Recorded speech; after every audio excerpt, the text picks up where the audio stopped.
Olá, tudo bem? Espero que estejam todos em paz. Hoje nós vamos começar pela correção da página 116.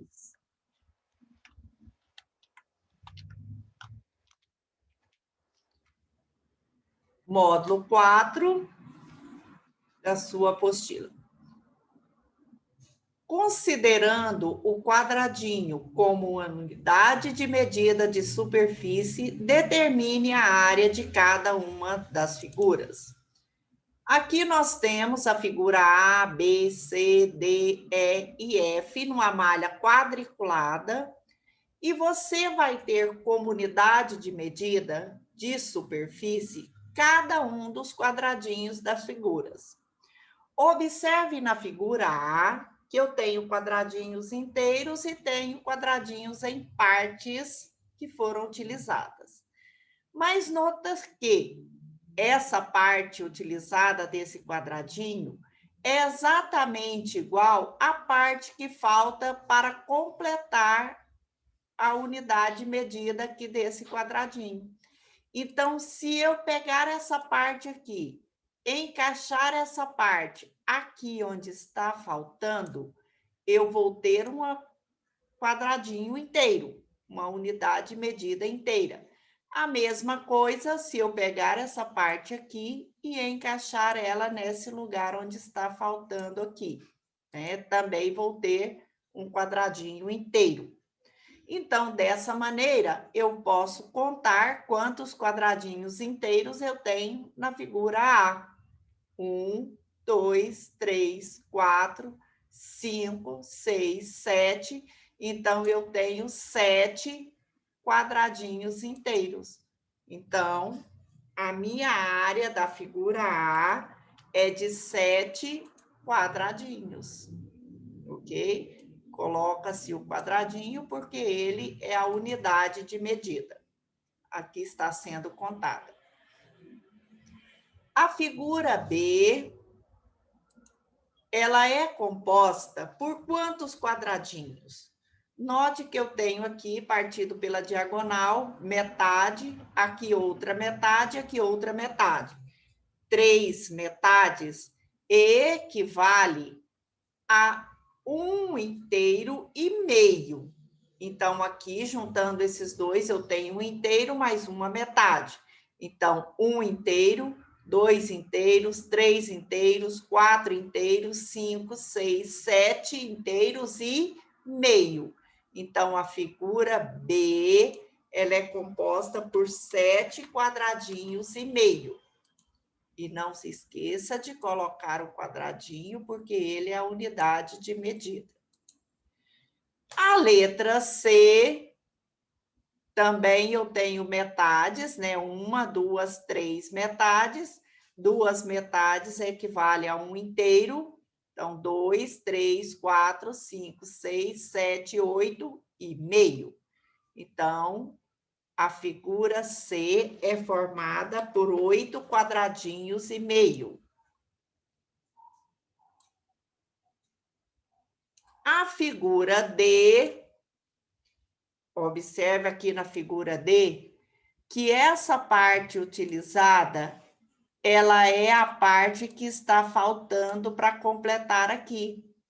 Essa daqui também é a parte que está faltando para completar esse quadradinho. Então, tirando essa parte, encaixando aqui, tirando essa parte, encaixando aqui, eu vou ter quadradinhos inteiros. Agora eu posso contar. 1, 2, 3, 4, 5, 6, 7, 8, 9, 10. Então, a figura D é formado por 10 quadradinhos inteiros, tá? 10 quadradinhos é a superfície, a área da superfície da figura D. A figura E, ela é composta por 4 quadradinhos mais 4 metades. 4 metades equivale a 2 inteiros. 2 inteiros mais 4 inteiros, então a figura E é formada por 6 quadradinhos inteiros. O quadradinho, lembrando que é a unidade de medida. A letra F, eu tenho duas metades que formam o inteiro, e eu também tenho essa parte aqui, que pode encaixar exatamente na parte que estava faltando para completar esse quadradinho. A mesma coisa, essa parte aqui, eu vou encaixar aqui para completar o quadradinho que estava faltando. Então, agora eu tenho um quadradinho inteiro, mais um quadradinho inteiro, 2. 3, 4, 5, 6, 7, 8, 9, 10. E juntando essas duas metades, 11 quadradinhos. É a superfície dessa figura. Ela é formada por 11 quadradinhos inteiros. Ok? Na questão 6, o Tangram é um quebra-cabeça de origem chinesa composto de 7 peças. É possível montar sem sobrepor as peças. Sobrepor significa uma em cima da outra, sem colocar nenhuma peça sobre a outra, e sim juntar uma do lado da outra, né? Ou uma parte de um com a parte da outra, sem sobrepor, formar silhuetas de animais, de plantas, pessoas, objetos, letras, números, figuras geométricas planas, entre outras possibilidades. Aqui, nós podemos ver uma figura geométrica plana, um quadrado. Aqui, a silhueta de um pássaro. Aqui, de um homem, de uma casa e de um coelho. Então, nós temos 5 exemplos de figuras que foram construídas com as 7 peças do Tangram. O Tangram, ele surgiu a partir de um quadrado. O quadrado foi dividido ao meio por uma diagonal. Essa metade foi partida novamente ao meio, formando 2 triângulos, e a outra metade do quadrado, esse outro triângulo, foi dividido em 5 partes diferentes. Observe que eu tenho triângulos de tamanhos diferentes, um paralelogramo e um quadrado. Então, a partir disso daí, foi recortada as 7 peças, né? E formou-se o Tangram, as peças em que eu posso, né, sem sobrepor, formar silhuetas, né, dos animais, das plantas, como diz aqui na introdução. Então, olha só, com a mesma área do quadrado, né, dividido em peças diferentes, eu construí o pássaro, o homem, a casa e o coelho, com as mesmas peças, sem faltar nenhuma e nem aumentar peças ou sobrepô-las. Aqui pede para juntar com o colega que nós vamos debater em aula sobre a seguinte questão: com todas as peças do Tangram, sem sobrepô-las, é possível formar figuras com áreas diferentes? Bom, se eu observar aqui, eu posso calcular a área de cada uma delas, né, separadamente, ou eu posso calcular a área de todo esse quadrado, e essa área vai ser a mesma que eu vou utilizar para construir o pássaro, o homem, a casa e o coelho. Então, a área não pode ser alterada. Por quê? Porque eu vou estar usando as mesmas peças. Então, não, pois, como as peças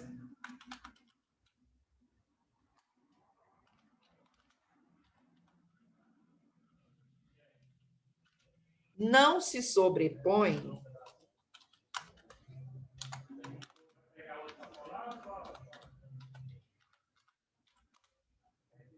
a área total não vai mudar.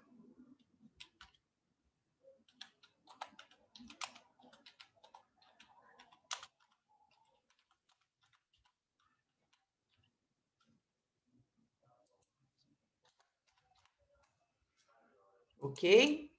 Então, a área não muda. Se falasse em perímetro, o que é o perímetro? Perímetro é a medida do contorno.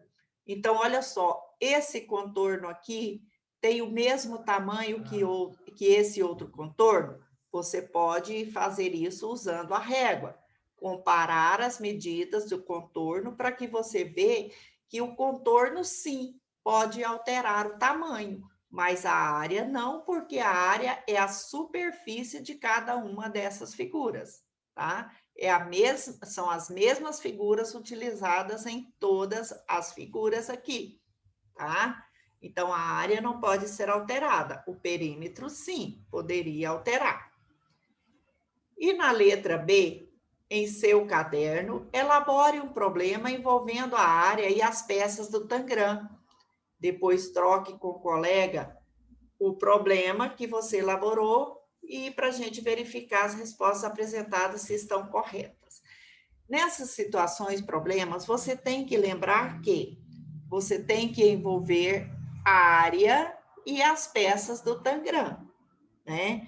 Então, uma sugestão, né, de enunciado poderia ser: considerando que o triângulo é a menor unidade de medida, nesse caso, determine a área de cada uma das peças, né? Então, o triângulo pequeno, como aqui o vermelho, caberia quantos triângulos aqui? Ou você poderia fazer uma comparação, um enunciado de comparação, comparando as peças do Tangram, as 7 peças do Tangram, qual vai ser a maior área? Qual a que tem a maior área? Qual a que tem a menor área?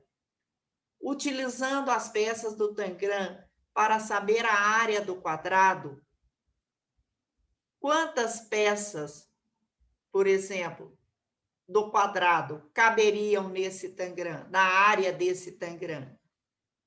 Né? Então, você pode fazer diferentes situações, problemas, enunciados, né, de situações, problemas, e também você vai calcular e responder essa situação, problema, ok?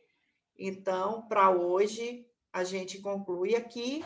Um beijo e até a próxima aula.